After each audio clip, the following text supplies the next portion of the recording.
నమస్కారం, నా పేరు భీమేష్, నాది మాటూరు. గత కొన్ని రోజుల క్రితం మా అన్న హైదరాబాద్లో యాక్సిడెంట్ అయ్యి కింద పడడం జరిగింది. దాని ద్వారా బాగా క్రిటికల్గా ఉండడం జరిగింది.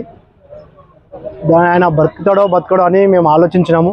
కానీ ఆ సిచ్యువేషన్లో హిమగిరి హాస్పిటల్కి తీసుకెళ్ళాము. అక్కడ ఎమర్జెన్సీలో పట్టుకోకుంటే ఎమర్జెన్సీ నుంచి అటు అటే మళ్ళా ఏఐజీ హాస్పిటల్కు తీసుకుపోవడం జరిగింది.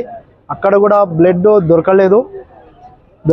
దొరకపోవడం కారణం వల్ల అంటే అక్కడ బ్లడ్ లేనందుకు వేరే హాస్పిటల్ నుంచి కూడా తీసుకొద్దామంటే అక్కడ పర్మిషన్ ఇవ్వకుంటే వెంటనే అన్న మన సురేష్ అన్న గారికి ఫోన్ చేస్తే, అన్న ఇట్లా అన్న తీసుకురావడం బయట నుంచి కూడా వద్దంటున్నారు అని చెప్తే మళ్ళీ వెంటనే కాల్ చేసి అక్కడ హాస్పిటల్ వాళ్ళకు కాల్ చేసి పర్మిషన్ తీసుకోవడం జరిగింది. బ్లడ్ డొనేషన్ ఈ యువ 24 ఫౌండేషన్ వాళ్ళు